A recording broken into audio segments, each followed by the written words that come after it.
Labadiena, aš esu Vincas Andriušis, internetinio dienraščio Mintis Info redaktorius. Man nusišypsojo sėkmė kurorte prie Viduržemio jūros sutikti savo seną pažįstamą iš Maskvos psichoterapeutą, integralaus auklėjimo metodistą Anatolijų Uljanovą. Jis maloniai sutiko duoti interviu mūsų dienraščiui. Sveiki. Sveiki. Pirmąjį klausimą tau paruošiau netikėtą ir konkretų. Labiausiai neįtikėtina šiuolaikinės psichologijos įžvalga. Tu duodi. Taip, visų pirma, reikia pasakyti, kad iš viso psichologija toks lėtai progresuojantis dalykas, kodėl per televiziją psichologai retai pasirodo, nes tai labai inertiškas procesas. Dabar pasistengsiu nestabdyti. Visų pirma, reikia pasakyti, kad didelių atradimų per paskutinį dešimtmetį psichologijoje nebuvo. Pikas buvo 40 metais. Didysis tėvynės karas, pasaulinis karas, štai šiais periodais. Amerikiečiai labai daug dirbo, po to 60-70 metais buvo neiškryptis. Šiuo metu pagrindę turime, nenoriu nuvilti, tai evoliucijos psichologija ir viskas, kas su juo susiję. Žmonių tarpusio santykiai, antropologinė evoliucinė psichologija ir viskas, kas su juo susiję, tai pati įdomiausia kryptis iš dabar gyvuojančio. Nes atradimai susiję su įtakos psichologija arba su bendravimo psichologija, bendrai tariant socialinė, buvo padaryti kaip tik 60-70 metais. Šios srities specialistai jau pakankamai daug apie žmonės žinojo. Asmeniškai man įspūdį daro dalykai susiję su nanotechnologijomis, kai į žmogaus organizmą implantuoja mikrofonus, kameras. Tokia Lovett Company jau seniai, maždaug prieš 10-15 metų, atliko tyrimus seksologijos srityje. Ten žmonėms užduodavo klausimus, na kuriuos jie pradžioje atsakydavo raštu, o po to rodydavo rezultatus, nufilmuotus žmogaus viduje įmontuotomis kameromis. Parodydavo, kas iš tikro vyksta. Ir paaiškėjo, kad žmonės gyvena visiškai ne taip, kaip jie pasakoja, ir visiškai ne taip, kaip jie galvoja. Štai tai fantastiška.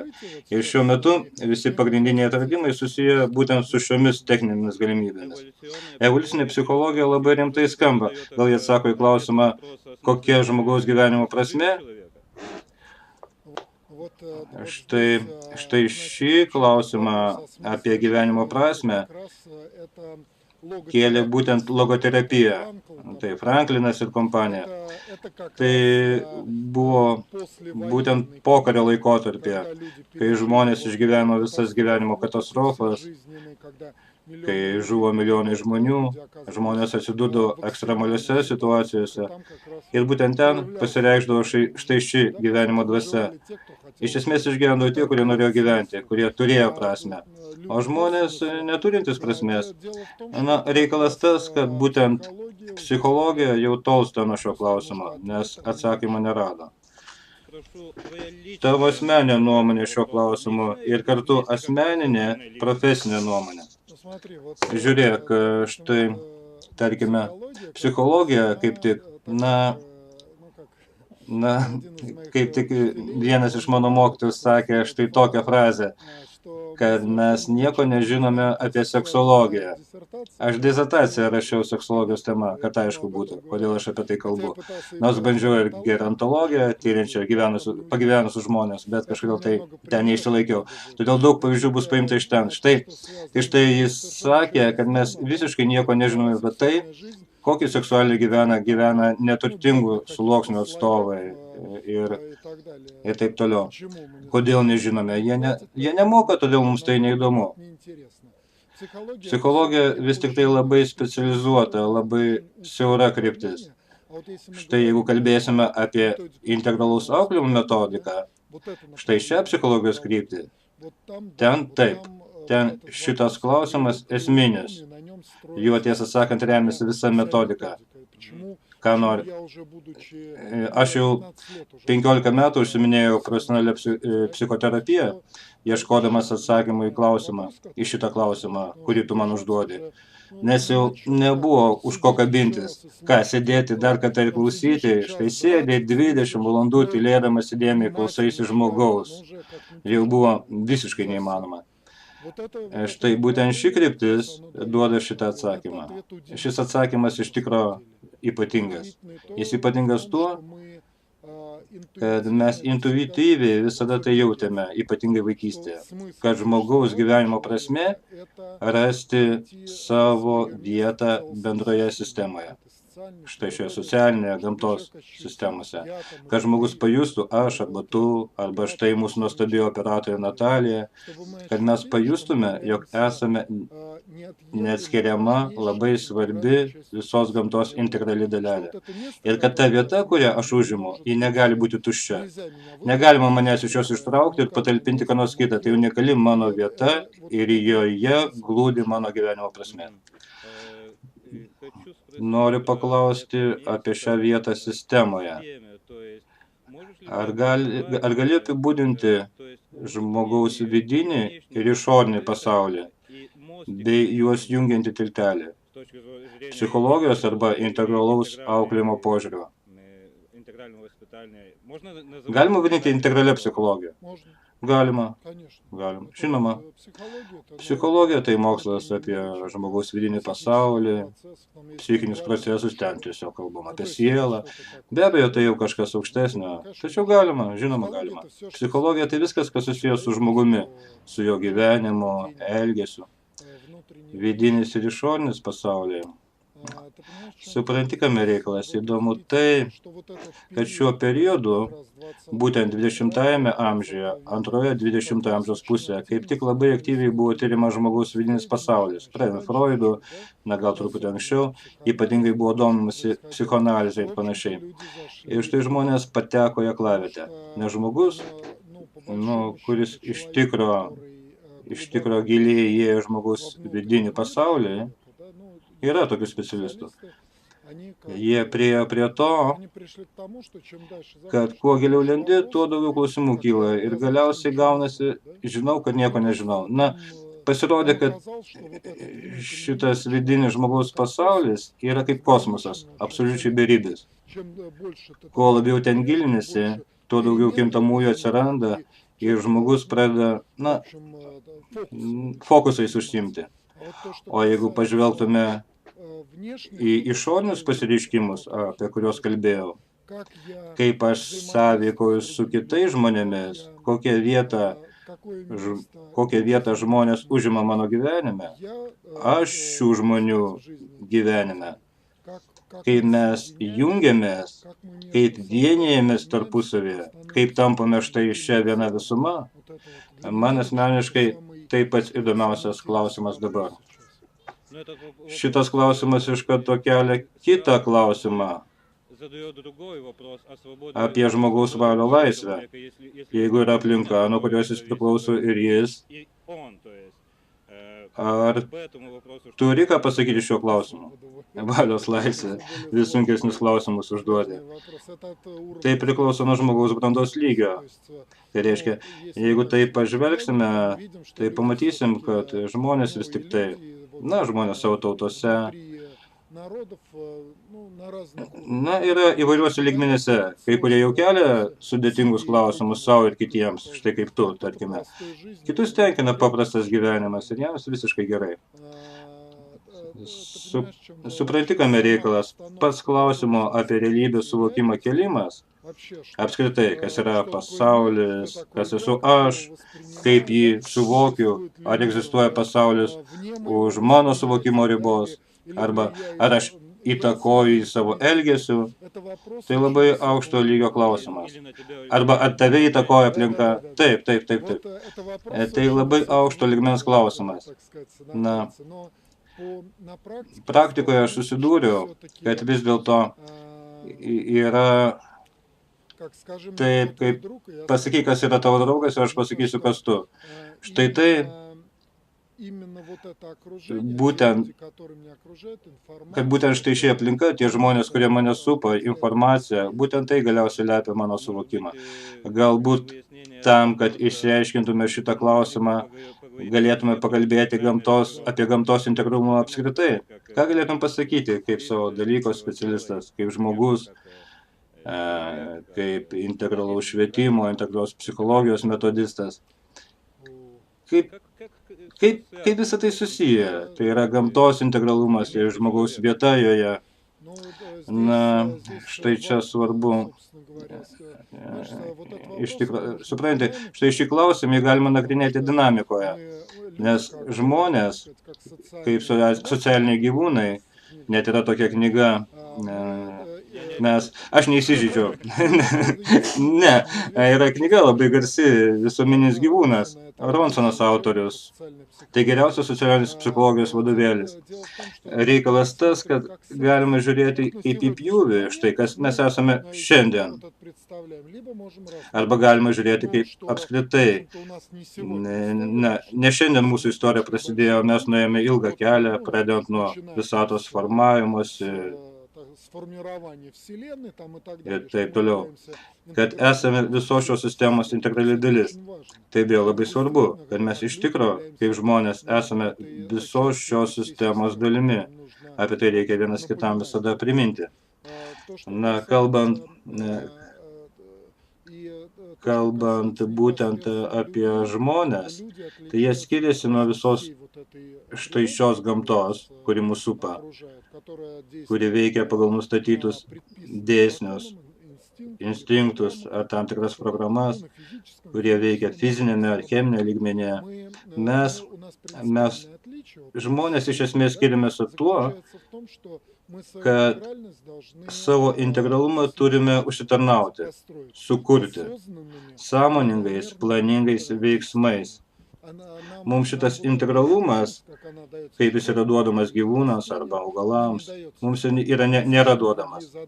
Mūsų visai kitos užduotis. Ir neatsitiktinai turime sąmonę, kalbą, turime socialinį intelektą ir taip toliau. Visa tai gamta mums yra davusi tam, kad taptume štai šią vientisą integralia dalimi, tačiau sąmoningai, žinių arba štai tokių pokalbių, tarkime, kaip mūsų su tavimi pagalba, ar bendraujant su kitais žmonėmis. Bet tai dabar užduotis, tai ne šiaip žodžiai, o tai, ką žmonija pagal gamtos planą priėjo. Mes privalėsime tai padaryti. Tai kitas mūsų žingsnis. Mes arba savo norų, arba, taip sakant, privestinai, vis tiek tu turėsime užsiimti. Štai tu sakei, nuėjome ilgą evoliucijos kelią, ilgą vystymosi kelią. Man seniai neduoda ramybės klausimas, kas būtent mumise vystėsi. Aš įpratau prie žodžio evoliucija, nors daugelis žmonių nemėgsta jo vartoti kaip mokslinio termino. Tegul būna vystymasis. Štai mes vystėmės, galima sakyti, galima, evoliucionavom, nesvarbu. Mumise žmogus tai tam tikras noras, kurį nori patenkinti. Mes visi iš to sudaryti. Noriu miegoti, noriu valgyti, noriu kalbėti su tavim, noriu pakeisti pozą ir taip toliau, kad patogiau atsisėsti. Manęs viskas, kas aš esu, tai štai šių norų rinkinys. Ir tam, kad taptume štai tokių sudėtingų gamtos norų, mes praėjome gamtos vystymosi etapus nuo negyvojo augalinio gyvūno lygmens, štai iki šio lygmens, kuris vadinamas žmogumi, homo sapiens. Ir štai šie visi ankstesnieji etapai, jie buvo ne šiaip savo. Mes realizavome tam tikras programas ir kiekviename iš mūsų visi šie lygmenys taip pat yra. Mumise yra tam tikros mineralinės medžiagos, kurios atitinka negyvąjį lygmenį. Yra tai, kas atitinka augalinį lygmenį. Mumise yra sistema atitinkanti gyvūno lygmenį. Vadinasi, mes savo kūnais antropologiškai labai panašus. Esame kaip aukščiausio lygmens gyvūnai. Taip, mumise yra dar ketvirtoji dalis, aukščiausia. Tai yra tai, kas vadinama žmogumi. Štai būtent ši dalis ypatingas noras, kurį, kai mes matome, galime realizuoti būtent kontaktą, jungiantis, vienintis su kitais žmonėmis. Ir jeigu teisingai tave supratau, vystėsi mūsų noras, taip, visiškai teisingai. Bet kita vertus, kodėl jis išsivystė taip, kad atvedė mus ne prie kokio nors džiaugsmingo įvykio, prie krizės.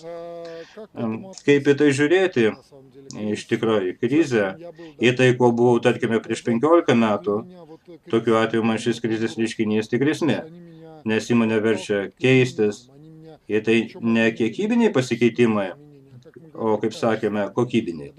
Aš turiu kokybiškai pereiti į naują tarpusio santykių lygmenį, kuriame mes, visi 7 milijardai žmonių, esame vieningoje sistemoje, vadinamoje žmogumi. Štai jeigu aš noriu išsaugoti status quo, tai man tai yra grėsmė. O jeigu manęs jau nebeįdomina būti ten, kur aš buvau, manęs tai jau nejaudina, nebedžiugina, tai man krizė atvirkščiai gali būti labai džiaugsmingų įvykių. Jeigu suprasiu, kad ši krizė tai kvietimas į kitą, laimingesnį lygmenį, tai nieko baisaus, bauginančio aš tame nematau. Kodėl kartais atrodo, kai stebime, kas vyksta pasaulyje, ekologijos, politikos, žmonių tarpusio santykių sferose, atrodo, kad žmogus pats didžiausias parazitas gamtoje. Jeigu jis vystosi jo noras, kaip tai galima paaiškinti? Šimtmečiais mūsų sąmonė grindžiama etika gerai blogai. Štai tokiamis labai griežtomis kategorijomis. Štai taip daryti gerai, o tai blogai. Ir kai susidurime su reiškiniais, kurių prasme truputį aukščiau, nei tai, ką galime paaiškinti etinėmis savokomis. Tai pasirodo, kad čia kalba šito neįmanoma paaiškinti. Tada jau įvedame štai šias kategorijas. Kad tarkime, tai, kas dabar vyksta, tai yra blogai. Objektyviai žiūrint, tai yra blogai. Taip, tarkime, kad griūna šeimos, pavyzdžiui, skyrybų, vienišų motinų skaičius, paliktų vaikų, procentas žiauriai auga. Jeigu remsimės etiką, pagrįsta gerai blogai, tai visą tai siaubinga. O jeigu į tai pažiūrėsime būtent iš egoizmo vystymosi, kitos pakopos pozicijos, tai paaiškės, kad čia nieko blogo nėra. Tai natūralūs įvykiai. Jie mus tarytum stumia pirmyn, kad mes vis dėlto į tą kitą lygmenį pereitume. Savo norų mes šito nepadarysime. Kad panorėtume pereiti į kokybiškesnį lygmenį, taip, panorėtume pereiti, nes tam tik tai vieno noro judėti pirmyn, tokios idėjos nepakanka. Žmogus tai tokia būtybė, kurią veikia dvi jėgos vienu metu. Viena, kuri vilioja pirmyn, kuo nors geru, ir kita stumia iš galo. Atsiprašau, jeigu čia pasiliksiu, tai bus blogai. Ar galima šį procesą pagreitinti, ir jeigu taip, tai kokiu būdu? Yra du keliai. Tai žinių kelias ir kelias, kuriame mane varo štai šie gamtos smūgiai. Mes galime kartu išsiaiškinti, kaip sudaryta gamta, kaip mums sąveikauti vieni su kitais tam, kad taptume štai šia integralia dalimi. Tada gamta mums padės. Kaip bangose. Galiu pasirinkti tokį plaukimo stilių, kad būčiau harmonija su bangomis. Štai čia Viduržemio jūroje kaip tik didelės bangos. O galiu plaukti prieš jas. Jeigu bandai, tai žinai, kad nėra šansų. Bangos visada stipresnės. Gamta vis tiek mus nugalės. Vis tiek mus nugalės. Štai pasirinkimas, arba aš sužinosiu, kaip veikia šios integralinės socialinės bangos. Ir imsiu, taip sakant, derintis prie jų. Tai galima padaryti, kaip jau sakiau, tik sąveiko tarp žmonių. Individualus vystymosi kelias baigėsi, jis nebeegzistuoja. Dabar individualiai galiu tik pasistengti susivienyti su kitais žmonėmis. Dabar toks yra individualumas. Tačiau visi šie procesai, jie visuomeniniai, grupiniai. Ką integrali psichologija gali pasiūlyti paprastam žmogui auklėjimo santykių sferose? Gali trumpai apibrėžti? Labai trumpai, labai trumpai. Laimės pajutimas. Laimės pajutimas. Tačiau jeigu kalbėti apskritai, tai yra tai, kaip aš organizuoju savo gerą aplinką žmonių grupėje. Tai žinoma fizinė grupė. Ir ne tik, nes yra tokia, tai tokie besiplečiantys ratai nuo centro ir tolyn, kur aš jaučiuosi taip, kaip jaučiausi, būdamas ant motinos rankų. Aš, tarkime, tai atsimenu. Arba kaip jaučiasi įsimylėjėliai. Štai tokios būsenos galima pasiekti ir tiesiog visą laiką joje gyventi. Vadinasi, išmokti teisingai bendrauti mylint, jeigu taip galima pasakyti. Taip, visiškai teisingai. Norėjau paklausti iš psichologijos pozicijų, integralios ar kitos, evoliucinės. Aš nežinau, kas yra meilė. Šį klausimą žmonė kelia visais laikais, tiek poetai, tiek mokslininkai, bet galutinio atsakymo niekas nesiryžta pasakyti. Žiūrėk, aš pateiksiu du apibrėžimus. Jie linksmi tokie. Vienas iš elgesio psichologijos, behaviorizmo. Tai vienas iš profesorių universitete, kai aš mokiausi, jis pasakė. Jis sakė, daugelis bandė suprasti, kas yra meilė, prirašė kalnus knygų ir taip toliau, bet niekas nieko nežino. O aš jums dabar pasakysiu, imkite rašiklius ir rašykite. Meilė tai, ir mes ėmėme rašiklius ir rašėme. Meilė tai yra tada, kai aš patiriu malonumą, sakė jis, dėl to, kad malonumą patiria man artimas žmogus. O jeigu kalbėti apie integralaus auklėjimo metodo apibrėžimą, jis yra platesnis. Meilė tai taškas, kuriame mes susivienyje. Štai šis susivienimo jausmas vienoje mintyje, viename tiksle, viename, net nežinau kaip pasakyti. Ten ne vienas žmogus, ne du, supranti. Tai vieninga prasmės forma, bet to ji ne minties lygmenyje, o jutiminėme, kuriame mes atskleidžiame, kad mes viena visuma. Ir štai šis jausmas ir yra meilė, tikra, gamtos, kurią mes turime atskleisti. Tai ryšio taškas, tam tikras integralus taškas, taip, taip. Taip, būtent jis. Nežinau, tai sunku perteikti, tai reikia pajusti. Štai žmonės, kurie ateina pas mus į mūsų seminarus, jie mažai 2-3 kartus pasiteiravę ima jausti šį jausmą. Jiems jau nebereikia šito aiškinti. Tada jos jau domina, kaip tai iš viso, kaip tai reiškiasi visame pasaulyje. Tai kažkas visiškai naujo. Pagrindinė idėja yra ta, kad išmokus štai taip vienytis į vieną, o štai šiame vieningame lauke, nežinau, laukas ne visiškai tikslus žodis, į vieną visumą, į vieną tokį žmogų, jaučiantį vienu metu visus kitus. Visų pirma, o tie atitinkamai jaučia mane ir visus kitus. Štai tai, paprastai tariant, tai yra ta užduotis, kurią atlikti mus kviečia gamta. Būtent tai turime išmokti padaryti. Tai ir yra gyvenimo prasmė. Ir iš visų problemų, kurios egzistuoja sprendimas. Iš karto man kyla klausimas, juk mus moko kitaip. Tai yra mylėti save, tai yra rūpintis savimi, nemoko rūpintis mūsų tarpusio ryšių. Tai natūralu, visų pirma, žinoma, mes norime, kad pirmiausia, mums būtų gerai. Dėl to iš viso nėra klausimų, aš dėl to iš viso nesiginčiu abiejomis rankomis už, kaip sakoma.